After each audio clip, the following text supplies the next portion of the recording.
میرے ساتھ ایک بدنما رشتہ منسلک ہے، وہ یہ کہ میں تمہارا بیٹا ہوں۔ اگر میں تمہارا بیٹا نہ ہوتا پتا جی تو تمہیں بتاتا کہ دشمنی کیسی ہوتی ہے، جنگ کیسے کی جاتی ہے۔ اوہ، تو ابھی تک تمہیں یہ رشتہ یاد ہے؟ میں نے کہا نا پتا جی، مجھے یاد ہے، لیکن آپ بھول چکے ہیں۔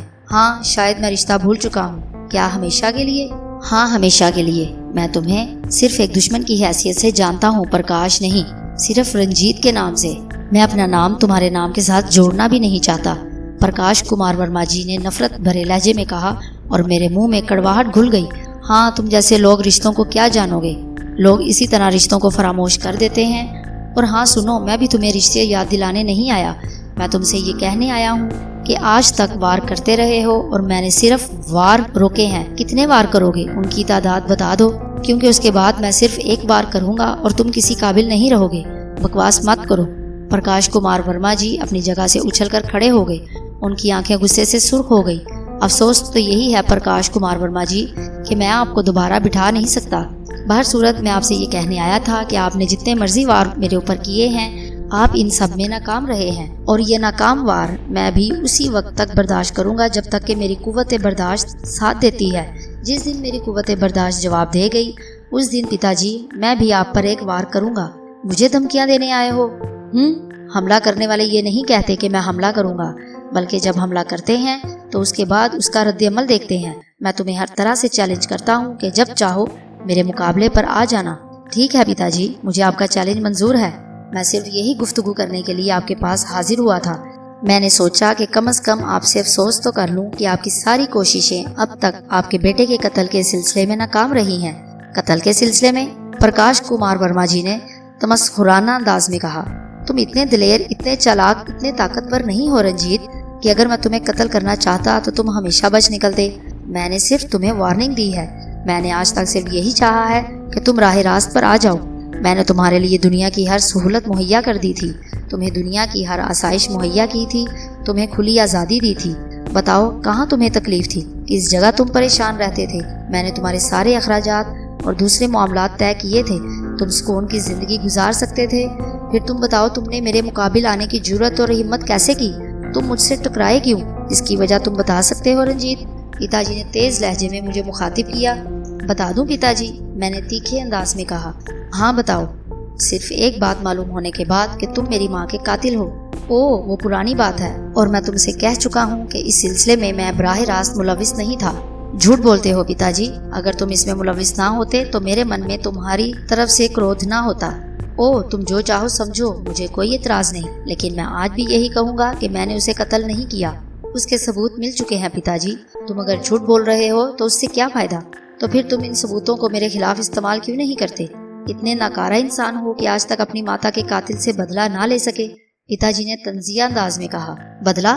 افسوس پتا جی، میں وہ بدلہ نہیں لے سکتا جو مجھے اپنی ماتا کے قاتل سے لینا چاہیے، کیونکہ میری ماتا کا قاتل میرا پتا ہے۔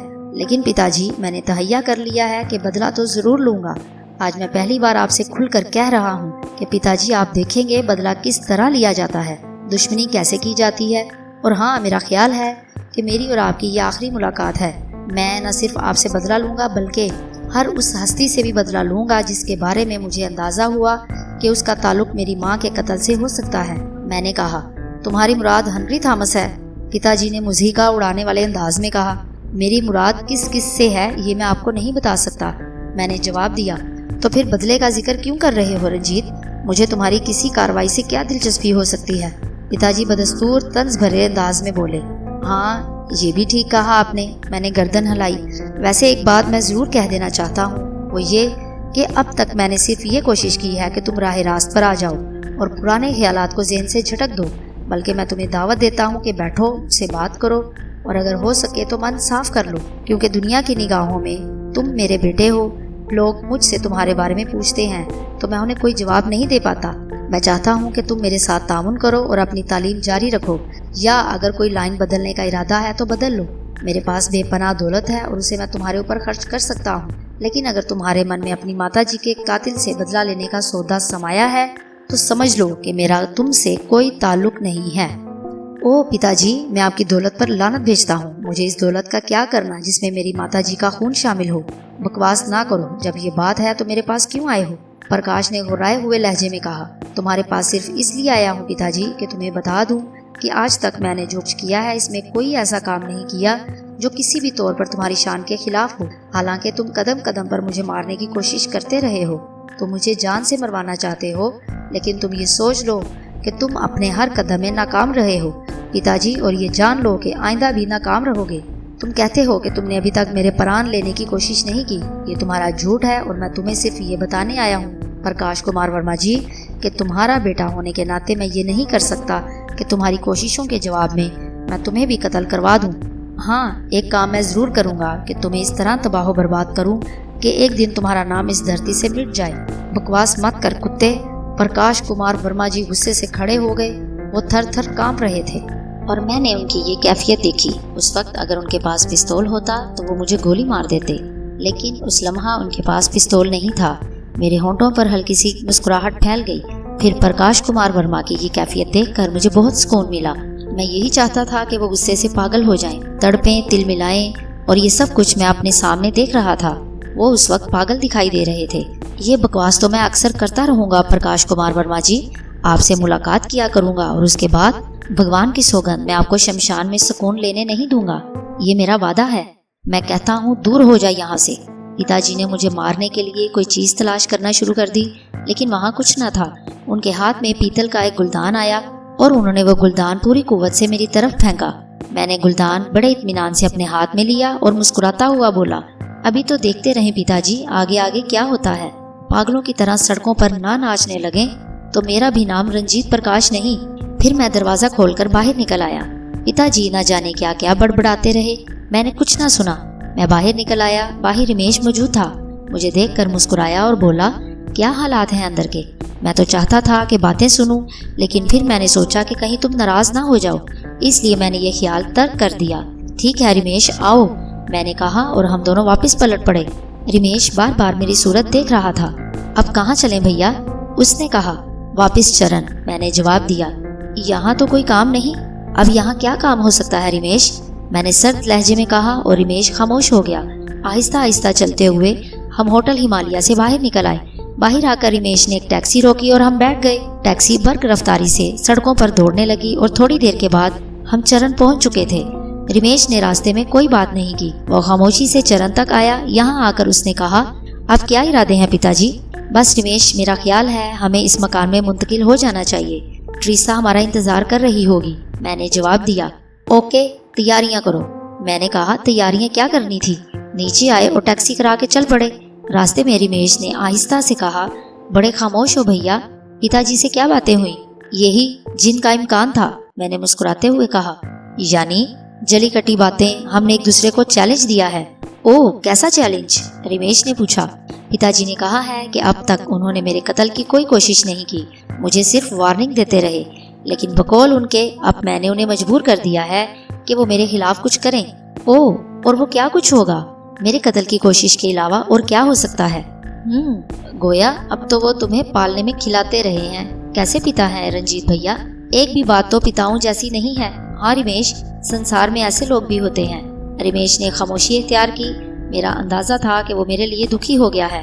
تب میں نے ماحول بدلنے کے بارے میں سوچا اور میں نے مسکراتے ہوئے کہا، ارے ہاں، وہ تمہاری پریما کی کہانی ابھی تک مکمل نہیں ہوئی، پھر کبھی بتاؤں گا بھیا۔ من اداس ہو گیا ہے۔ کیوں من اداس ہو گیا ہے؟ میری آواز میں گراہٹ تھی۔ رمیش چونک کر مجھے دیکھنے لگا، پھر اس نے گہری سانس لے کر کہا، ناراض مت ہو بھیا، میرے من میں کوئی خاص بات نہیں تھی۔ رمیش، پتا جی کے بارے میں سوچنے کی کوئی ضرورت نہیں، میں اس مسئلے کو کوئی اہمیت نہیں دیتا۔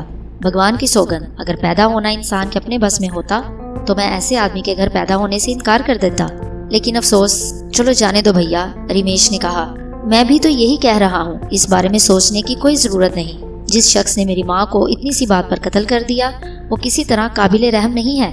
میں خود اسے اپنے ہاتھ سے قتل نہیں کر سکتا کیونکہ یہ دھرم اور سماج کے خلاف ہے۔ لیکن کیا بھیا، میں اسے سزا تو دے سکتا ہوں۔ سزا؟ ہاں، کیا سزا دو گے بھیا؟ وہی جو بار بار کہہ چکا ہوں، میں پتا جی کو قدم قدم پر توڑوں گا، ان کی وجہ سے اپنے مستقبل کے راستے بدلنے پڑیں گے، اور اب جو راستہ میں نے ان کی وجہ سے اختیار کیا ہے اس پر پوری طرح دوڑوں گا، اور اسی راستے پر چل کر میں انہیں شکست دوں گا۔ میں کیا کہوں بھیا؟ میری تو رائے ہے کہ ان خیالوں کو ذہن سے نکال دو، صرف اپنے اور اپنے کام کے بارے میں سوچو۔ رمیش نے کہا، ہاں رمیش، فی الحال یہی مناسب ہے، میں نے جواب دیا۔ پھر ہم تھوڑی دیر تک خاموش رہے۔ ٹیکسی اپنا سفر طے کر رہی تھی۔ کافی فاصلہ تھا اس جگہ کا جہاں ہمیں جانا تھا۔ تب رمیش نے کہا، بھیا اگر اس طرح جیون گزارنا ہے تو پھر پریشان ہونے کی کیا ضرورت ہے؟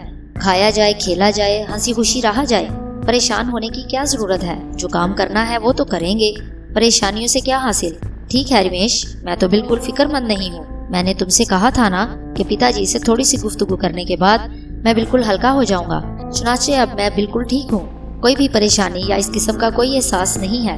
ٹھیک ہے بھیا، اس قسم کی پریشانیاں سر میں رکھنے سے فائدہ بھی کیا؟ اور اب تو میرا خیال ہے کہ تمہارے جیون کا ایک نیا دور شروع ہونے والا ہے۔ صرف میری بات کیوں کر رہے ہو؟ تم بھی تو اس میں شریک ہو، میں نے مسکراتے ہوئے کہا۔ ہاں بھیا، رمیش تو رنجیت کا سایہ ہے، جہاں رنجیت ہوگا وہاں رمیش بھی ہوگا، اس لیے رمیش کا تو تذکرہ ہی فضول ہے، رمیش نے مسکرا کر کہا اور میں اسے گھورنے لگا۔ یار باس، ایسی باتیں مت کیا کر، تو میرا سایہ نہیں بلکہ میری آنکھوں کی بینائی ہے، تو میری ہر تکلیف اور ہر راحت کا ساتھی ہے۔ شکریہ بھیا۔ تو میں قریب کے بارے میں کہہ رہا تھا، کیا یہی کہ اب وہ بالکل تمہارے قریب ہو جائے گی؟ ہاں رمیش، مگر میں اس کا بہت زیادہ قرب بھی نہیں چاہتا۔ کیا مطلب؟ مطلب یہ کہ ٹریسا ایک حد تک ٹھیک ہے، اور اگر حد سے آگے وہ بڑھی تو خود بھی نقصان اٹھائے گی اور ہمیں بھی نقصان میں مبتلا کر سکتی ہے۔ ہاں، اگر ان لوگوں کو اندازہ ہو گیا کہ ٹریسا کسی طور پر ہم سے ملی ہوئی ہے تو ممکن ہے وہ ہمارے بارے میں شک و شبہ میں مبتلا ہو جائیں۔ اسی لیے میں نہیں چاہتا کہ ٹریسا میرے بہت زیادہ قریب رہے، کیونکہ ابھی ہم اس جگہ پر نئے ہیں اور بہر صورت ضروری ہے کہ ہم ہوشیار رہیں۔ ٹھیک ہے بھیا، اب کیا ارادے ہیں؟ کچھ نہیں، بس چلتے ہیں، اس کے بعد خود کو بیرن وغیرہ پر چھوڑ دیں گے، جو کچھ بھی ہوگا دیکھا جائے گا۔ اوکے، ویسے جب تک وہاں رہو گے تفریح تو رہے گی بھیا، رمیش نے آنکھ دباتے ہوئے کہا۔ او ہاں رمیش، میرا خیال ہے تم بھی اپنے لیے کوئی تفریح تلاش کر لینا۔ ہاں، تمہاری کہانی ادھوری ہی رہ گئی۔ ارے بس، کیا کہانی ہے بھیا، تھوڑی سی صورتحال تو بتا چکا ہوں کہ ماتا جی نے مجھے پسند کیا اور میرے ساتھ رقص بھی کیا۔ اس کے بعد بیٹی صاحبہ ماں پر غصہ کھا رہی تھی۔ بہرحال پروگرام کے تحت میں ان کے کمرے میں پہنچا۔ بڑی بے تکلف اور جدید خاتون تھی۔ شراب کا دور چلا، صاحبزادی نے 1-2 پیگ پیے اور اس کے بعد ان کی ممی نے منع کر دیا۔ ممی پیتی رہیں اور مجھے بھی پلاتی رہیں۔ میں نے بہت زیادہ احتیاط رکھی تھی، چنانچہ میں نے خود تو کم پی اور انہیں زیادہ پلاتا رہا۔ جلد ہی ممی ناک آؤٹ ہو گئیں، اور جب وہ ناک آؤٹ ہوئی تو ہم نے انہیں اٹھا کر مسحری پر ڈال دیا، اور پھر صاحبزادی پریما میرے پاس آ گئیں۔